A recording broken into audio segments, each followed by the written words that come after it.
संदीपनी उपाध्याय इनके गुरुजी। लेकिन एक शिष्य सोने की नगरी का राजा है, पूरे विश्व का अधिपति भगवान है, और एक शिष्य एक फूटी सी झोपड़ी में रहता है। एक बार संदीपनी विद्यालय में जब कृष्ण सुदामा पढ़ते थे तब भृगु ऋषि पधारे, सबसे क्रोधी ऋषि, और आकर के गुरु माँ से भिक्षा मांगी। माते भिक्षाम देहि, माता भिक्षा प्रदान करो। माँ ने मन में विचार किया कि अभी सामग्रियां तो इतनी नहीं कि मैं भिक्षा दे सकूं, मना कर दिया। बोले भगवान आप कल आ जाना, आज तो भिक्षा के लिए सामग्री नहीं है, शाम को जब आ जाएगी तो कल आपको प्रदान कर दूंगा। अब भृगु ऋषि तो क्रोधी, उनको तो जब मांगे तब चाहिए। नेत्र बंद करके उन्होंने ध्यान लगा करके देखा, क्या इतनी बड़े गुरुकुल की रसोई में कुछ भी नहीं है। तभी उन्होंने पाया कि वन जाने वाले बालकों के लिए पोटली में मैया ने चने रख रखे हैं, कि जो बालक वन में जाएंगे पुष्प तोड़ के लाएंगे, लकड़ी तोड़ के लाएंगे, वो चने खा लेंगे वन में जाएंगे तो। उनके लिए चने रखे थे। भृगु ऋषि बोले बालकों की ज्यादा चिंता है, एक ऋषि द्वार पर आया उसकी चिंता नहीं है।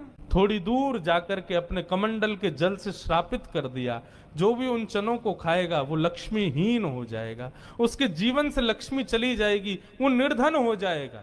जिस समय भृगु ऋषि श्राप दे रहे थे, सुदामा जी वहीं एक वृक्ष के पीछे बैठ करके कुछ पुष्प तोड़ रहे थे। जैसे ही श्राप दिया, सुदामा जी पहले तो चाहते थे कि मैं जाकर के ये संकेत कर दूं कि भाई उन चनों को मत खाना, उनको शाप लगा है। लेकिन तभी गुरुकुल जाते समय देखा कि सामने से अपने दोनों कमर पर पोटलियां बांध करके कृष्ण चले आ रहे हैं। सुदामा जी बोले लाला कहां जा रहे हो? बोले आज तोकू और मोकू वन में जावे की सेवा मिली है, मोए और तोए वन से पुष्प और तुलसी तोड़ के लानी है, लकड़ी तोड़ के लानी है। चल देख गुरु मैया ने वन में खावे के काज चना भी दिए, दोनों प्रेम से पाएंगे और प्रेम से वहां से बढ़िया सब कछु लेके आएंगे। आज बालकन में हमारो नंबर आया हो वन में जावे को। सुदामा जी की नजर पोटलियों पर पड़ी। बोले कन्हैया कहीं खा नहीं ले, फेंक देंगे तो कहीं अंकुरित होके वृक्ष बन गए, कोई भी खाएगा तो लक्ष्मीहीन हो जाएगा, मेरो कन्हैया खा लेगो तो लक्ष्मीहीन है जाएगो।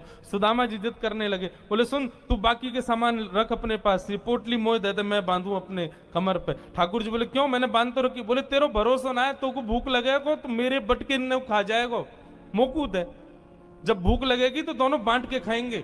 और जिद करके सुदामा जी ने दोनों पोटली अपने पास रख ली। वन में वृक्षों की लकड़ी तोड़ रहे हैं, पुष्प तोड़ रहे हैं, फल तोड़ रहे हैं। सुदामा जी मौका ढूंढ रहे हैं, कब मौका मिले मैं भागूं एकांत में और चने खा लूं। तभी जोर की बारिश होने लगी। बारिश के कारण ठाकुर जी तो एक वृक्ष के नीचे जाकर के खड़े हो गए। अरे आजा सुदामा यहीं खड़ो है जा, बहुत वर्षा हो रही है। पर सुदामा जी एक बगल में एक और विशाल वृक्ष था, उसके ऊपर चढ़ गए, डाल पर जाकर के बैठ गए। वर्षा हो रही थी, ठाकुर जी एक वृक्ष के नीचे खड़े हैं, दूसरे वृक्ष के ऊपर सुदामा जी बैठे हैं। सुदामा जी बोले यही सही समय है, और पोटलियां खोल करके सुदामा जी खाने लगे। ठाकुर जी ने देखा, ए सुदामा मेरे उचना है में खा मत जाइयो, रुक जा वर्षा रुकन दे, मैं हूं आ रहा हूं ऊपर। लेकिन सुदामा जी के नेत्रों से आंसू गिर रहे हैं। बोले लाला तू सदा प्रसन्न रहे, मेरे बट की लक्ष्मी भी तेरे पास आ जाए, तेरे जीवन में कभी कोई कष्ट नहीं आवे, मेरे लाला को कभी रोनो नहीं पड़े, कभी उदास नहीं हो, कभी दुखी नहीं हो, यही मेरी मित्रता को उपहार में अपने कृष्ण को देना चाहूं। और उपहार के रूप में सुदामा जी ने मानो अपने जीवन में प्राप्त होने वाली समस्त लक्ष्मी भी श्री कृष्ण के चरणों में पधरा दी, और दोनों पोटली के चने स्वयं सुदामा जी खा गए। द्वारिकाधीश कृष्ण उस दिन तो सोच रहे थे कि सुदामा तूने एक बार भी विचार नहीं किया कि मेरे भी चने थे उसमें, पा गया। सुदामा जी क्षमा मांगने लगे। बोले माफ कर दे लाला, भूख ज्यादा लगी हमारे, खा गए हो, लेकिन वास्तविकता कौन जाने। सुदामा जी महाराज फटी टूटी झोपड़ी में रहते हैं, उधरी हुई धोती पहनते हैं, अन्न जल का तो कोई ठिकाना ही नहीं है, ऐसे घर में रहते हैं।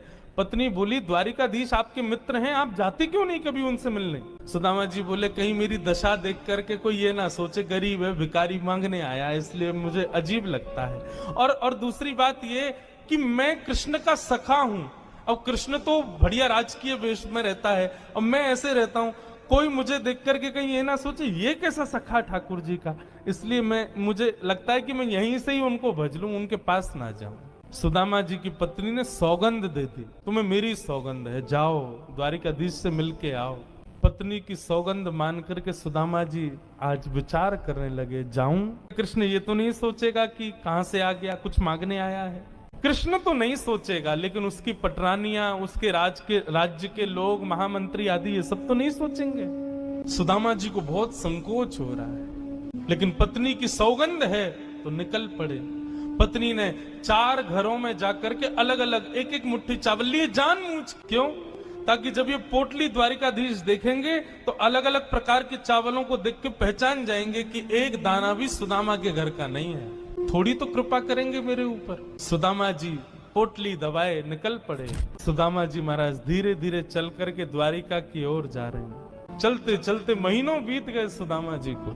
तभी एक व्यक्ति से बोले, भैया द्वारिका नगरी कितनी दूर रह गई है अभी यहाँ से?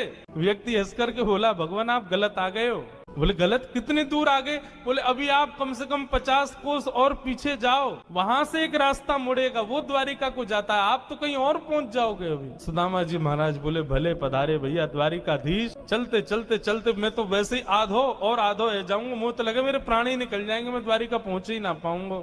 अब लाला तू वैसे तो हमारे हृदय में बैठो है, चल के तो हम पता ना कब पहुंचेंगे, लेकिन लाला तेरी अगर इच्छा हो तो तू ही बुला ले अब मुंह को। और ऐसा कह के सुदामा जी वहीं एक वृक्ष के नीचे लेट गए। जैसे ही लेटे थोड़ी बहुत देर में ही उनको थोड़ी ध्वनि सुनाई देने लगी। नेत्र खोल करके देखा, सोने की नगरी है, चारों ओर जय श्री कृष्ण जय श्री कृष्ण जय श्री कृष्ण नाम की ध्वनि आ रही है।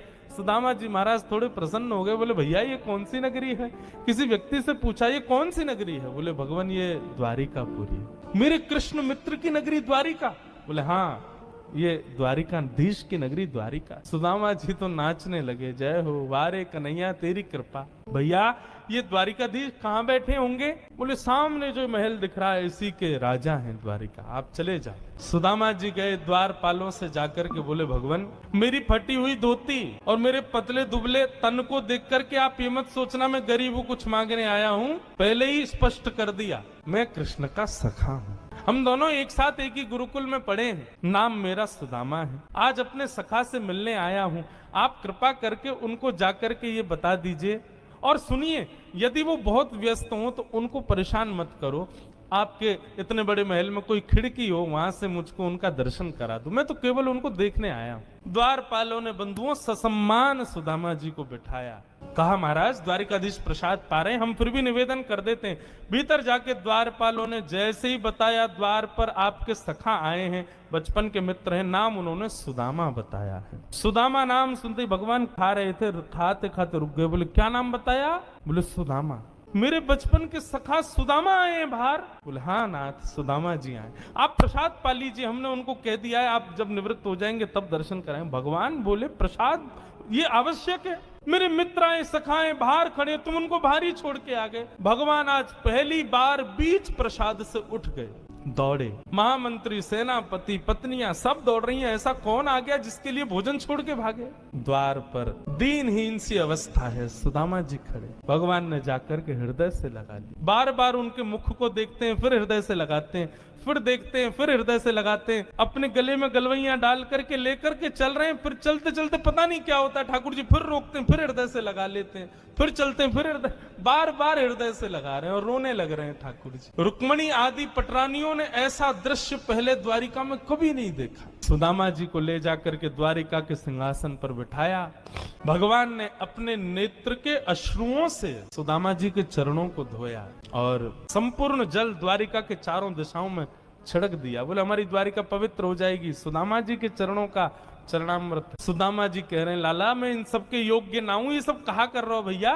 ठाकुर जी बोले आप किसके योग्य हो और कौन किसके योग्य? मुझसे बढ़िया कोई नहीं जानता, चुपचाप बैठे रहो, जो कर रहे हैं करने दो। जो लक्ष्मी सदा के लिए विहीन हो गई थी उस वही लक्ष्मी आज सुदामा जी के चरण पहुंच रही है। भगवान की सुदामा जी की थोड़ी मैत्री चर्चा हुई। सुदामा जी से भगवान ने पूछा, सुदामा जी ब्याह हो गए आपके? बोले हाँ लाला है क्यों ब्याह। बोले ब्याह कर लिया, हमको नहीं बुलाया। बोले लाला कर्जा लेके ब्याह कियो और वह ब्याह में भी सबन को भोजन करावे के चक्कर में मैं और तेरी भाभी तो भूखे ही रहे। 4 दिन बाद पड़ोसी ने आके भोजन दियो तब जाके तो पेट भरो। अब वहां में तो को बुलाते तो लाला तो पवानो तो बहुत दूर की बात, अब तू आतो तो तेरे संग घोड़ा आते, सैनिक आते, इनको ही नहीं पवा पाते। ऐसे ब्याह में फिर हम कैसे बुलाते लाला? हमारे निमंत्रण नहीं दियो। मेरी छोड़ लाला तू बता तेने ब्याह कर लियो? भगवान बोले हमारे ब्याह की मत पूछो, जैसे आपका ब्याह बताने लायक नहीं ऐसे हमारे ब्याह भी बताने लायक नहीं। बोले नहीं नहीं लाला बता ब्याह भयो कि नहीं? भगवान बोले हो गया। अच्छा भाभी कहाँ है? चलो मिलवाएं भाभी से। बोले यहीं बुला दो। बोले नहीं बड़ी जगह चाहिए भाभी से मिलने के लिए। बोले क्यों? बोले अब चलो पता चल जाएगी। विशाल एक सभागृह था, सुधर्मा सभा, और उसमें महाराज असंख्य जहां तक देखो भगवान की पत्नियां खड़ी हैं, घूंघट सिर पर रखा है, इतनी सारी माताएं बहनें दूर दूर तक सिर दिख रहे हैं, लाल लाल साड़ी पहने भगवान की सब पत्नियां। सुदामा जी बोले द्वारिका की सब माताएं बहनें दर्शन करने आ गई महात्मा का। सुदामा जी बैठ गए, भगवान ने इशारा किया आओ एक एक करके सब प्रणाम करो। मैं रुक्मणी प्रणाम, देवी चरसो भाग्यवती रहो। मैं जामवती प्रणाम, देवी चरसो भाग्यवती रहो। मैं सत्यभामा प्रणाम, देवी चरसो भाग्य। मैं कालिंदी प्रणाम, देवी चरसो भाग्यवती रहो। मैं भद्रा, मैं लक्ष्मणा, सब प्रणाम करती हुई 500 पत्नियां प्रणाम कर गई भगवान के। जब 1000 पत्नियां प्रणाम कर गई, ठाकुर जी खड़े खड़े देख रहे थे। सुदामा जी बोले लाला यहाँ पे आइयो, कितनी और हैं अभी? भगवान बोले 16,108। अच्छा लाला ये सब अपनी है? भगवान बोले हाँ सब अपनी। वाह लाला तेने इतने सारे ब्याह किए, 16,108।